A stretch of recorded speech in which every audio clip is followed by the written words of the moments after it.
தரும் நல் மருந்தே என் இயேசுவே, என் இயேசுவே. ஜீவன் தரும் நல் மருந்தே என் இயேசுவே, என் இயேசுவே. வழியும் சத்தியமும் ஜீவனுமானவர், வழியும் சத்தியமும் ஜீவனுமானவர். நித்திய ஜீவனை நம்மில் தருபவர், நித்திய ஜீவனை நம்மில் தருபவர். ஜீவன் தரும் நல் மருந்தே என் இயேசுவே, என் இயேசுவே. ஜீவன் தரும் நல் மருந்தே என் இயேசுவே, என் இயேசுவே.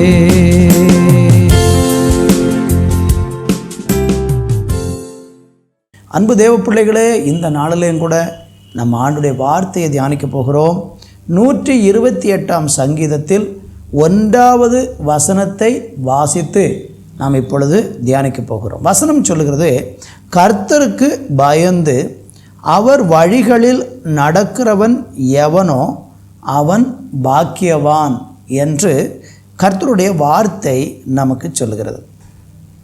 எல்லாருக்குள்ளேயும் எல்லாரும் சொல்லக்கூடிய ஒரு வார்த்தை, கடவுளுக்கு பயப்படுகிறேன், கடவுளுக்கு நான் பயந்து இருக்கிறேன். செய்கிற செயல்களை கொண்டு சொல்லுவாங்க, நான் கடவுளுக்கு ரொம்ப பயந்தவன் ஆனதுனால இந்த காரியத்தை நான் செய்தேன், கடவுளுக்கு பயந்ததுனால இந்த காரியத்தை நான் செய்யலை என்றெல்லாம்.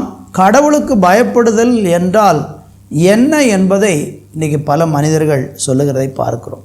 ஆனால் இன்றைக்கி நம்ம தியானிக்க போகிறோம், உண்மையாகவே கடவுளுக்கு பயப்படுதல்னா என்ன என்பதை இன்றைக்கு நம்ம பார்க்க போகிறோம். இந்த சத்தியங்களை நம்ம கேட்கும்போது உண்மையாகவே கடவுளுக்கு பயப்படுதல் என்ன என்பதை நன்றாக நாம் விளங்கி கொள்ள முடியும்.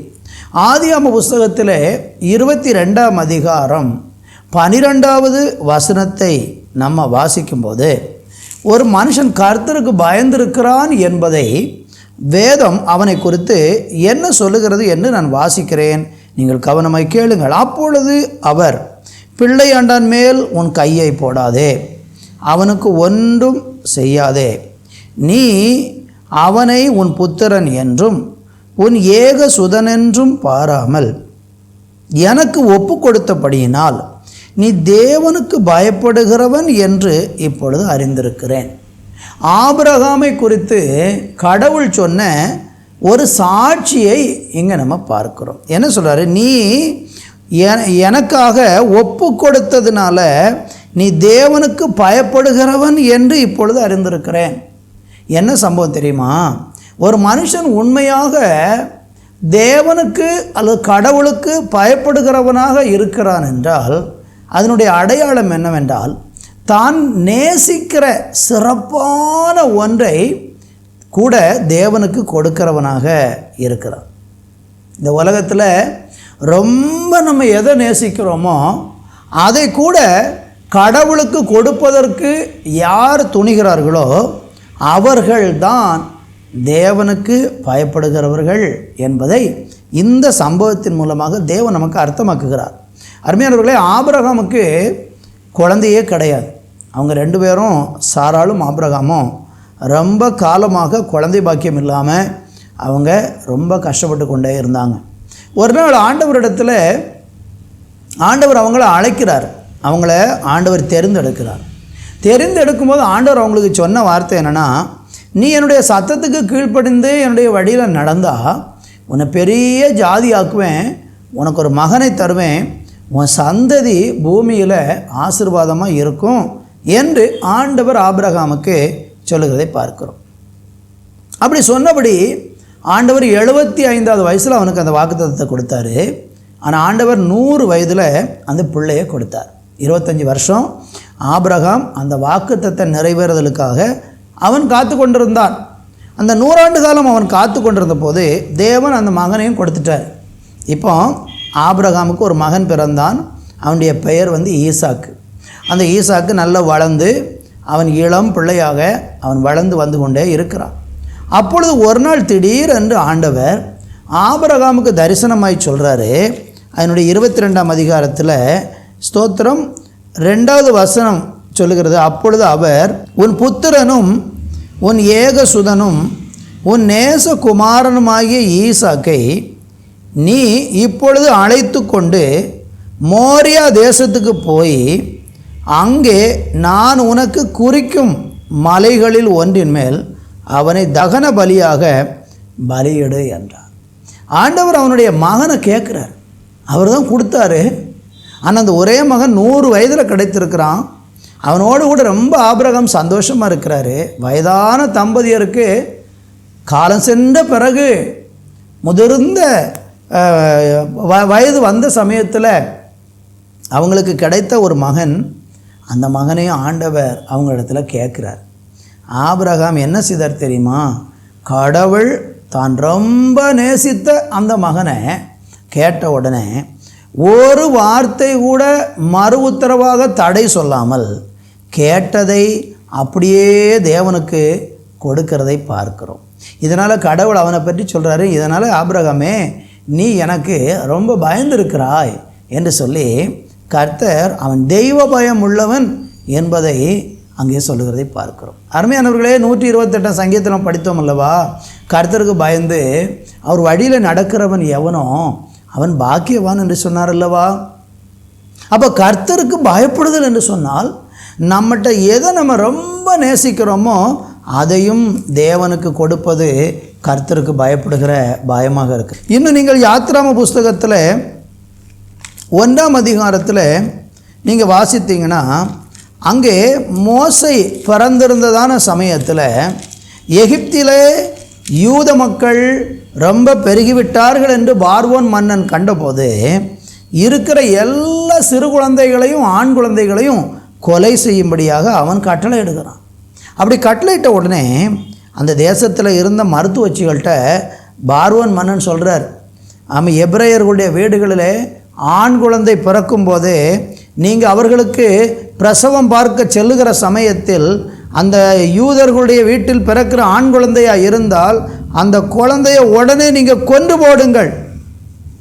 அந்த பிள்ளைகளுடைய ஸ்தோத்திரம் பெண் பிள்ளைகளாக இருந்தால் அவங்கள நீங்கள் காப்பாற்றுங்க, ஆண் பிள்ளைகளை எல்லாத்தையும் கொண்டு போடுங்க என்று சொல்லுகிறதை பார்க்கிறோம். அதில் 1ஆம் அதிகாரம் 17ஆம் வசனம் சொல்லுகிறது, மருத்துவச்சிகளோ தேவனுக்கு பயந்ததுனால எகிப்தின் ராஜா தங்களுக்கு கட்டளையிட்டபடியே செய்யாமல் ஆண் பிள்ளைகளையும் உயிரோடு காப்பாற்றினார்கள். இந்த இடத்துல என்ன பார்க்கிறோம்? ஒரு மருத்துவச்சி தேவனுக்கு பயப்படுகிறாள் என்கிற ஒரு வார்த்தை இங்கே சொல்லப்படுகிறதை பார்க்கிறோம். இந்த மருத்துவச்சி தேவனுக்கு பயப்பட்டதுனால செய்த காரியம் என்ன? அநியாயம் செய்யாமல் நியாயம் செய்கிற ஒரு மருத்துவச்சிகளை நம்ம இங்கே பார்க்க முடியும். ஒரு மனுஷன் தெய்வத்துக்கு பயப்படுகிறான் என்றால் அவன் ஒரு நாளும் அநியாயமான காரியத்தை மேலிடத்தில் இருக்கிற ராஜாவல்ல, நீ எவ்வளோ பெரிய உயர்ந்த ஒரு அதிகாரி சொன்னாலும் கூட நான் தேவனுக்கு பயந்ததுனால இந்த அநியாயத்தை நான் செய்யவே மாட்டேன் என்று சொல்லி அந்த அநியாயத்தை செய்யாமல் யார் விலகுகிறாங்களோ அவங்க தான் தேவனுக்கு பயப்படுகிறவங்களாக இருக்கிறாங்க. என்னை கவனிக்கிற அருமையானவர்களே, உங்கள் வாழ்க்கையில் நீங்கள் யோசித்து பாருங்கள். நீங்கள் தேவனுக்கு பயப்படுகிறவர்கள் என்று சொல்லியும் எத்தனையோ நேரங்களில் அநியாயமான காரியங்களை சிலர் செய்ய உங்களை தூண்டும் போது, சில தீமையான செயல்களை செய்வதற்கு சிலர் உங்களை உந்தும் போதும் நிர்பந்திக்கும் போதும் அதை செய்வதற்கு நீங்கள் ஆர்வம் கொள்ளுவீர்கள் என்று சொன்னால் நீங்கள் தேவனுக்கு பயப்படுகிறவர்கள் அல்ல. இந்த பூமியில் அநியாயம் தலையோங்கி நிற்கிறதை பார்க்கிறோம். அப்படி அநியாயமும் அக்கிரமமும் அசுத்தமும் தலையோங்கி நிற்கும்போது யாரோ ஒரு சிலர் சொல்லுகிற அந்த அதிகாரத்துக்கு பயந்து நம்ம தீமை செய்வோம் என்று சொன்னால் நம்ம தெய்வத்துக்கு பயப்படுகிறவர்கள் அல்ல.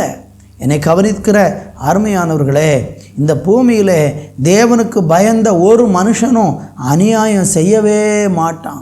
பிறனுடையதை இச்சிக்க மாட்டான், மற்றவர்களை கொல்ல மாட்டான், அல்லது பிறனுடைய திருட மாட்டான், மற்றவர்களுக்கு தீங்கு யோசிக்க மாட்டான். நன்மையை மாத்திரம் யோசிக்கக்கூடியவங்க, தன்னை போல பிறனையும் நேசிக்கக்கூடிய அந்த மனம் உள்ளவங்க, அவங்க தேவனுக்கு பயந்தா மட்டும்தான் அப்படி செய்வாங்க.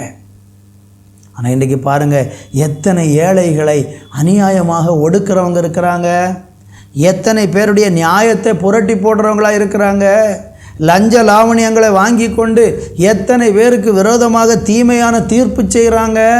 இன்றைக்கு நீதி செய்யக்கூடிய இடங்களில் கூட இன்றைக்கி அநீதி தலை ஓங்கி நிற்கிறதல்லவா? காரணம் என்ன? கடவுளுக்கு பயப்படுகிற பயம் இல்லாததே அதற்கு காரணமாக இருக்கிறது. 21வது வசனம் சொல்லுகிறது, மருத்துவச்சிகள் தேவனுக்கு பயந்ததினால அவருடைய குடும்பங்களை தழைக்கும்படிக்கு செய்தார். என்னை கேட்டுக்கொண்டிருக்கிற அருமையானவர்களே, நீங்கள் கடவுளுக்கு பயந்து ஒருத்தர் உங்களை அநியாயம் செய்ய சொன்னாலும் நான் செய்ய மாட்டேன், நான் நீதி தான் செய்வேன்னு சொல்லி நீங்கள் நீதிக்காக உண்மையாக நிலை நின்றால் உங்கள் சந்ததிகளை குடும்பங்களை தேவன் தழைத்துவங்க செய்வார். அல்லது மேலிடத்தில் அதிகாரிகள் சொல்லிவிட்டார்கள், அல்லது எனக்கு மேலே இருக்கிறவங்க இந்த தப்பை செய்ய சொல்கிறாங்கன்னு நீங்கள் துணிஞ்சு செஞ்சால் அது உங்கள் சந்ததிகளையும் உங்கள் குடும்பத்தையும் பாதிக்கும் என்பதில் சந்தேகமில்லை. பிள்ளைகளுடைய எதிர்காலம் பாதிக்கும், குடும்ப வாழ்க்கை பாதிக்கும்.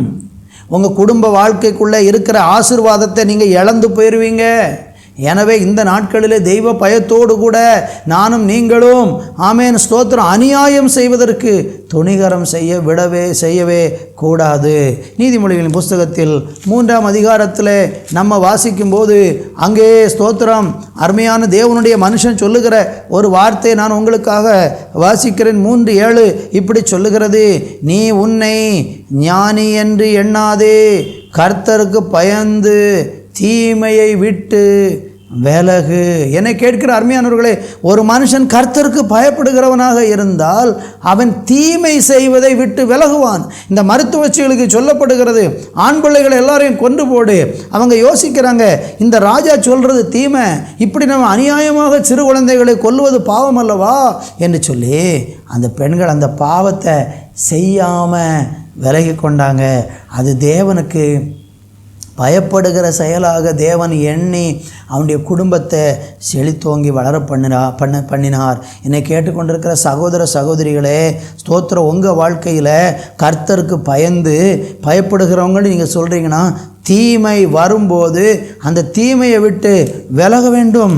நீதிமொழிகளிலே 8ஆம் அதிகாரத்தில் நீங்கள் வாசித்து பார்த்தால் அங்கு வேதம் 13வது வசனத்தில் இப்படி சொல்லுகிறது, தீமையை வெறுப்பதே கர்த்தருக்கு பயப்படும் பயம். ஒரு மனுஷன் தீமையை வெறுக்கணும். அப்படி வெறுக்கிறது தான் கர்த்தருக்கு பயப்படுகிறது தவிர ஆலயத்துக்கு போவதோ அல்லது தெய்வத்தை வணங்குவதோ அல்லது காணிக்கை கொடுப்பதோ இது அல்ல. தீமையை விட்டு விலகணும். தீமை வரும் நமக்கு விரோதமாக, நிறைய தீய காரியங்கள் நமக்கு சோதனையாக வரும். ஆனால் அந்த தீய காரியங்களை நம்ம செய்யாமல் நல்லது செய்ய பழகணும். ஐயோ நான் கடவுளுக்கு பயந்துருக்கிறேன், நான் இதை செய்யக்கூடாது. ஐயோ நான் கடவுளுக்கு பயந்துருக்கிறேன், இந்த தப்பை பண்ணக்கூடாது. ஐயோ நான் கடவுளுக்கு பயப்படுகிறேன், இந்த அநியாயமாக லஞ்சம் வாங்கக்கூடாது. நான் கடவுளுக்கு பயப்படுகிறேன், இப்படி மற்றவங்களை ஏமாற்றக்கூடாது. மற்றவங்களுக்கு விரோதமாக பொய்சாட்சி சொல்லக்கூடாது. மற்றவங்க பொருளை நான் திருடுனா நான் கடவுளுக்கு பயப்படுகிறவன் கிடையாது என்று அந்த பயம் நமக்குள்ளே உண்டாகணும். நீங்கள் அநேகர் என்ன சொல்கிறாங்க, அவங்கெல்லாம் செய்கிறாங்க, இவங்கெல்லாம் செய்கிறாங்க, மேலே இருக்கிறவங்க செய்கிறாங்க, இப்படி மற்றவர்களை பார்த்து அவங்கள கம்பேர் பண்ணி அவங்கள ஒப்பிட்டு பார்த்து அவங்கெல்லாம் செய்யும்போது நான் செய்கிறதுக்கு என்னன்னு யோசிக்கிறவங்க தான் இன்றைக்கி நிறைய பேர். உங்கள் வாழ்க்கையில் யோசித்து பாருங்கள், கர்த்தருக்கு பயப்படுகிற அந்த பயம் இருக்கிறதா? யோபு பற்றி யோபின் புஸ்தகத்தில் 1ஆம் அதிகாரத்தில் 1வது துவக்க வசனமே இப்படி சொல்கிறது, யோபு என்னும் பெயர் கொண்ட ஒரு மனுஷன் இருந்தான். அந்த மனுஷன் உத்தமனும் சன்மார்க்கனும் தேவனுக்கு பயந்து பொல்லாப்புக்கு விலகிறவனுமாக இருந்தான். அவன் ஏன் தப்பு பண்ணலை? கடவுளுக்கு பயப்படுறேன், நான் கடவுளுக்கு பயப்படுறனாலும் தப்பு பண்ணலை. கடவுளுக்கு பயப்படுகிற மனுஷன் அவன் ஒரு நாளும் தப்பு பண்ண மாட்டான், அவன் பொல்லாப்புக்கு விலகி இருப்பான். என்னை கேட்டுக்கொண்டிருக்க அருமையானவர்களே, உங்கள் வாழ்க்கையை யோசித்து பாருங்கள்.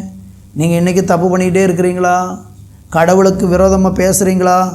தீமையான காரியங்களை செஞ்சுட்டு நான் கடவுள் பயம் பக்தி உள்ளவன்னு சொல்லி உங்கள் பக்தியை வெளியே காட்டிக்கொள்கிறீங்களா?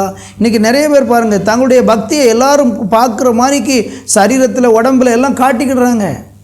ஒரு குறிப்பிட்ட நாளில் விரதம் இருக்கிறாங்க, ஒரு குறிப்பிட்ட நாளில் சில காரியங்களை செஞ்சுக்கிடுறாங்க. அவங்கள பார்த்தா ரொம்ப பக்தி பரவசமாக இருக்கிறாங்க. ஆனால் செய்கிறது எல்லாம் அநியாயங்கள்.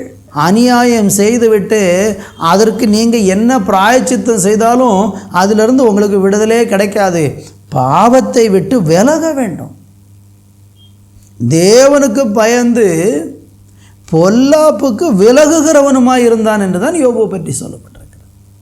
இதுதான் கடவுளுக்கு பயப்படுகிற பயம் என்று ஆண்டவருடைய வசனத்தில் நம்ம பார்க்க முடிகிறது. கர்த்தருக்கு ஸ்தோத்திரம். மூன்றாவதாக நம்ம வாசிக்கும்போது ஆதியாகம புஸ்தகத்தில் 42ஆம் அதிகாரத்தில் அதனுடைய 18வது வசனத்தை நான் உங்களுக்காக வாசிக்கிறேன். 3ஆம் நாளில் யோசேப்பு அவர்களை நோக்கி, நான் தேவனுக்கு பயப்படுகிறவன், நீங்கள் உயிரோடு இருக்கும்படி ஒன்று செய்யுங்கள். யோசேப்பினுடைய சகோதரர்கள் யோசேப்பை பிடிச்சு அடித்து காயப்படுத்தி கிணற்றில் தூக்கி வீசி எறிஞ்சு அவன் செத்து போயிட்டான்னு சொல்லி அவனுடைய தகப்பனிடத்தில் போய் அவனுடைய வஸ்திரத்தில் ஆட்டினுடைய இரத்தத்தை தடகி கொண்டு போய் அப்பாட்ட கொடுத்துட்டு, உங்களுடைய மகனாகிய யோசேப்பு செத்து போயிட்டான், அவனை காட்டு மிருகங்கள் தின்று விட்டது, அவனுடைய இந்த ட்ரெஸ்ஸு மட்டும்தான் மீதியாக வந்திருக்கிறதுன்னு சொல்லி அந்த ட்ரெஸ்ஸை கொண்டு போய் காட்டி, அவனுடைய அங்கேயே கொண்டு போய் காட்டி தகப்பனிடத்தில் போய் சொல்லிட்டாங்க. கடைசியில் இந்த யோசேப்பை எகிப்து தேசத்துக்கு விட்டுட்டாங்க. அவன் எகிப்தில் போய் பல வருஷங்கள், கிட்டத்தட்ட 13 ஆண்டுகள் ஜெயிலில் இருந்து கஷ்டப்பட்டு கடைசியில் கர்த்தர் அவனை உயர்த்தி எகிப்தினுடைய அதிபதியாக மாற்றிவிட்டார். இப்போ கானான் தேசத்தில் இவனுடைய சகோதரர்கள் தங்கியிருந்த தேசத்தில் பஞ்சம், 7 வருஷம் கொடிய பஞ்சம் தேசத்தில் வந்தது. இந்த பஞ்சத்திற்கு அவர்களுக்கு உணவு இல்லாததுனால யாக்கோபனுடைய பிள்ளைகள், யோசேப்பினுடைய மூத்த சகோதரர்கள் எல்லாரும் இந்த எகிப்து தேசத்தில் போய் உணவு வாங்குவதற்காக, தானியங்கள் வாங்குவதற்காக அங்கே எகிப்துக்கு போகிறாங்க. அங்கே எகிப்தில் அதிகாரியாக இருப்பது யோசேப்பு. யோசேப்பு எகிப்தில் அடிமையாக வெற்றதுனால அதோடு அவன் செத்திருப்பான், அல்லது எங்கேயாவது ஒரு வீட்டில் அடிமை வேலை செஞ்சுக்கிட்டு இருப்பான்னு சொல்லி சகோதரர்கள் நினைத்தார்கள். ஆனால் கர்த்தர் யோசேப்பை எகிப்தின் அதிபதியாக அவனுடைய உண்மையை கண்டு அவன் கடவுளுக்கு பயப்படுகிறவனாக இருந்ததுனால அவனை கர்த்தர் உயர்த்தி உன்னத ஸ்தானத்தில் உட்கார வச்சுருக்கிறாரு. சகோதரர்கள் எல்லாரும் போய் வரிசையாக நின்று யோசேப்புக்கு முன்னால் முகங்குப்புற அவன் வணங்குகிறதை நம்ம அங்கே 6வது வசனத்தில் பார்க்குறோம். முகங்குப்புற விழுறாங்க.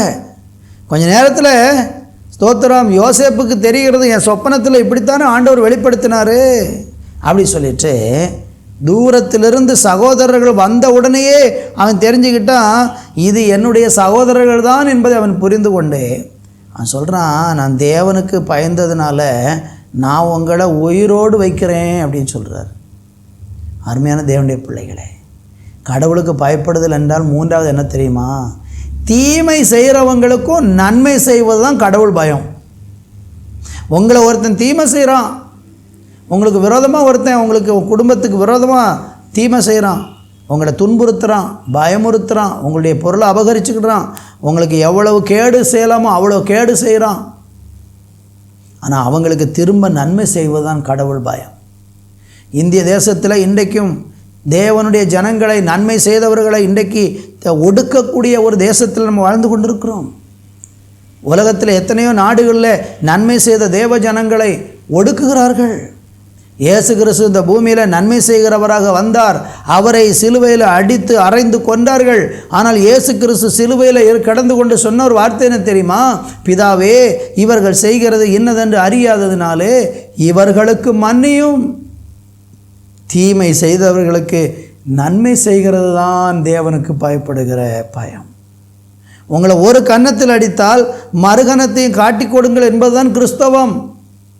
இந்த வார்த்தையை கேட்கிற அருமையான சகோதரனே, சகோதரியே, நீங்கள் யாராயிருந்தாலும் கிறிஸ்தவர்களுக்கு விரோதமாக, தேவனுடைய பிள்ளைகளுக்கு விரோதமாக நீ தீமை செஞ்சாலும் உனக்கு விரோதமாக அவங்களுக்கு ஏற்று நிற்கிறதுக்கு திராணி இல்லாததுனால அல்ல, அவர்கள் தேவனுக்கு பயப்படுகிறதுனால தான் அவங்க உங்களுக்கு தீமை செய்யாமல் இருக்கிறாங்க.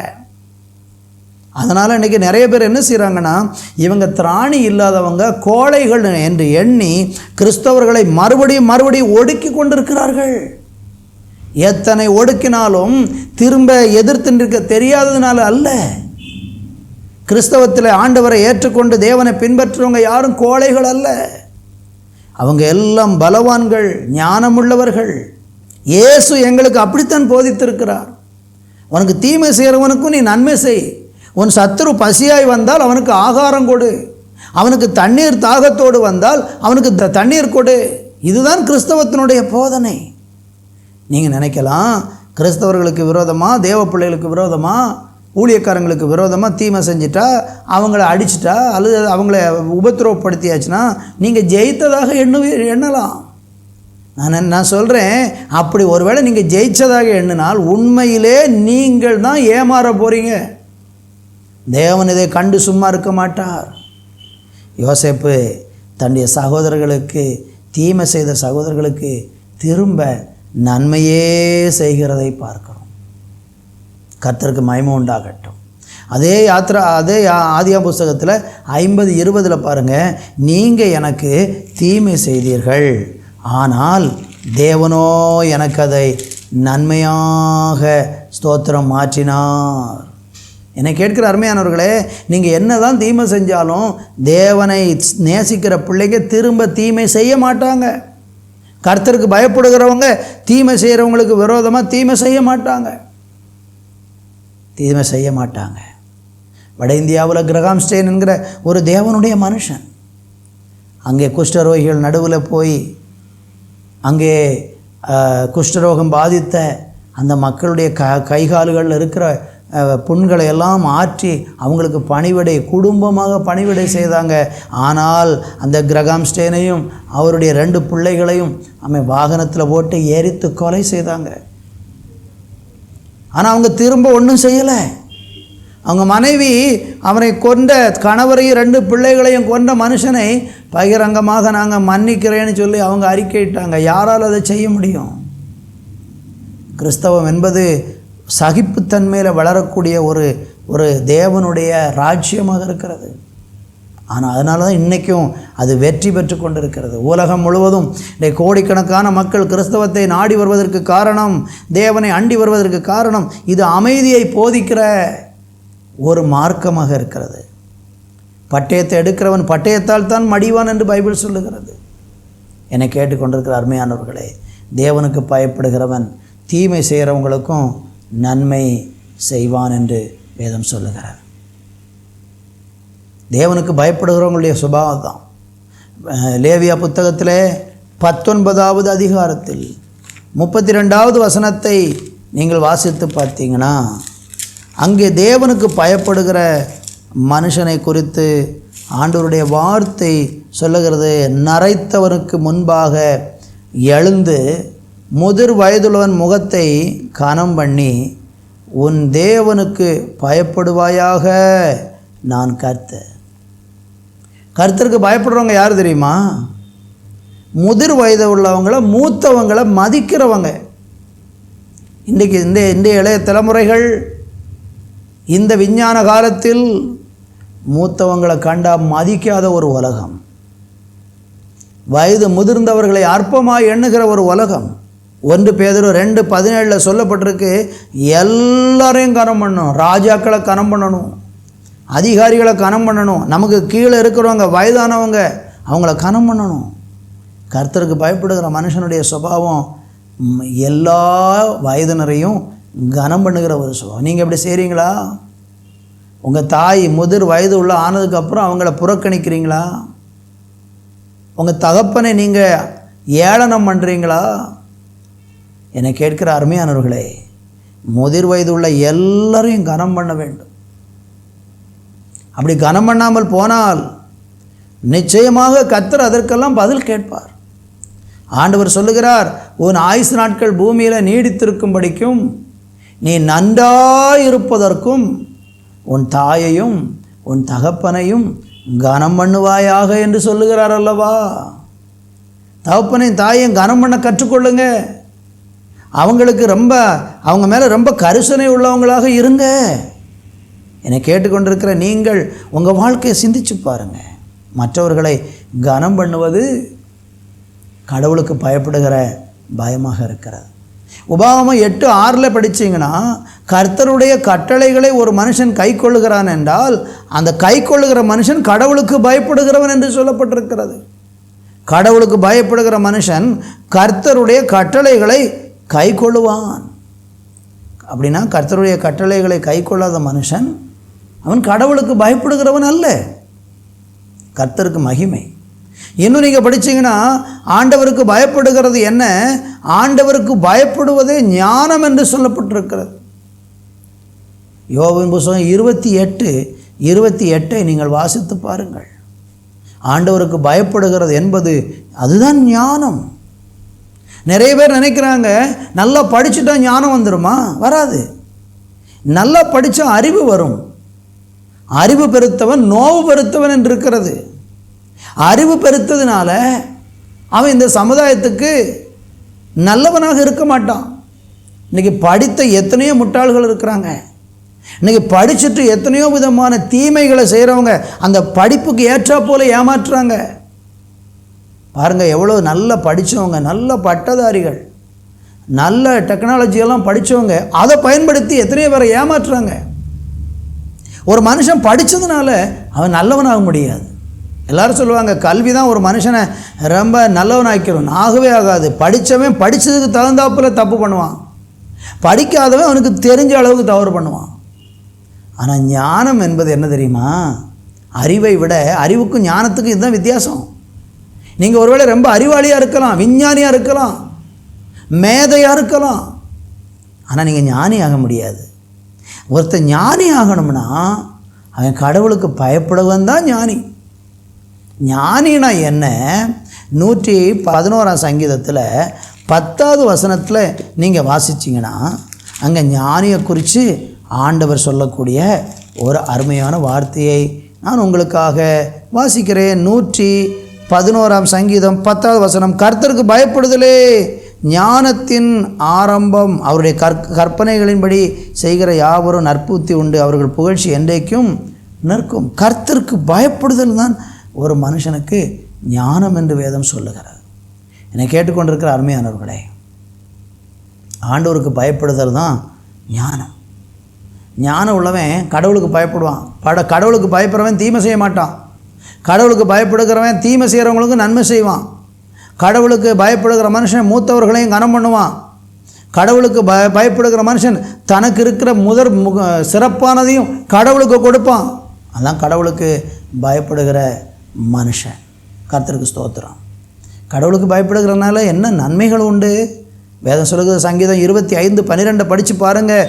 தேவனுக்கு பயப்படுகிற மனுஷனுக்கு தாம் தெரிந்து கொள்ளும் வழியை கர்த்தர் போதிப்பார். யார் கர்த்தருக்கு பயப்படுறாங்களோ அவங்களுக்கு ஆண்டவர் தம்முடைய வழியை காட்டுவார். அவங்கள அருமையாக ஆசீர்வாதமாக அவருடைய போதனையை காட்டு வழி நடத்துவார். கர்த்தருக்கு மகிமை உண்டாகட்டும். சங்கீதம் 103:11 படித்தீங்கன்னா, யாரெல்லாம் கர்த்தருக்கு பயப்படுறாங்களோ அவங்க மேலே தேவனுடைய கிருபை அதிகமாக இருக்கும். ஸ்தோத்திரம். சங்கீதம் 115:13 படித்தீங்கன்னா, கர்த்தருக்கு பயப்படுகிற பெரியோரையும் சிறியோரையும் கர்த்தர் ஆசீர்வதிப்பாராம். கர்த்தருக்கு பயப்படுகிற நீங்கள் யாராக இருந்தாலும் உங்களை அவர் ஆசீர்வதிப்பார், உங்கள் சந்ததிகளை ஆசீர்வதிப்பார். என்னை கேட்டுக்கொண்டிருக்கிற அருமையானவர்களே, நான் உங்களுக்காக ஜெபிக்க விரும்புகிறேன். கர்த்தருக்கு நீங்கள் பயப்பட இன்னைக்கு முன் வருவீங்களா? உங்கள்கிட்ட எது சிறப்பாக இருந்தாலும் கடவுள் கேட்டால் அதை கொடுத்துருவீங்களா? தேவனுக்கு பயப்படுகிறதுனால நீங்கள் அநியாயமே செய்யாமல் நான் வாழ்வேன்னு ஒப்பு கொடுப்பீங்களா? தேவனுக்கு பயப்படுகிறதுனால தீமை செய்கிறவங்களுக்கும் நீங்கள் நன்மை செய்ய உங்களை ஒப்பு கொடுப்பீங்களா? உங்கள் வாழ்க்கையை கர்த்தர் இன்னைக்கு ஆசீர்வதிக்க விரும்புகிறார். நான் உங்களுக்கு ஜெபிக்க போகிறேன். என்னோட கூட சேர்ந்து ஜெபிக்கலாமா? அன்பு தகப்பனே, இந்த வேலைக்காக நன்றி. கர்த்தருக்கு பயப்படுதல் எவ்வளவு மேன்மையானது, அது எவ்வளவு பெரிய ஆசீர்வாதம். கர்த்தருக்கு பயப்படுகிற மனுஷன் பாக்கியவான் என்று சொல்லி நாங்கள் இன்றைக்கி கேட்டோம். அந்த பாக்கியமான வாழ்க்கையை, இந்த வார்த்தையை கேட்டுக்கொண்டிருக்க ஒவ்வொரு பிள்ளைகளும் பெற்றுக்கொள்ளும்படி எங்கள் தேவன் உதவி செய்வீராக. எல்லாரையும் நீங்கள் ஆசீர்வதிங்க. இந்த நேரத்தில் நான் கடவுளுக்கு பயப்படாமல் என் வாழ்நாள் முழுவதும் வாழ்ந்துட்டேன், இனி நான் தேவனுக்கு பயந்து ஜீவிக்க என்ன ஒப்பு கொடுக்குறேன்னு யாரெல்லாம் தங்களை முற்றிலுமாக ஆண்டவராகிய தேவனுக்கு அர்ப்பணித்து ஒப்பு கொடுக்குறாங்களோ அவங்களை எல்லாரையும் எங்கள் தேவனாகிய கர்த்தர் ஆசீர்வதிக்கும்படியாய் நான் ஜெபிக்கிறேன். அப்படி செய்ய போகிறதுக்காய் நன்றி. இந்த நிகழ்ச்சியை பார்த்து கொண்டிருக்கிற அத்தனை பேரையும் ஆசீர்வதி. இயேசுவின் நாமத்தில் ஜெபிக்கிறோம் எங்கள் நல்ல பிதாவே. ஆமேன், ஆமேன்.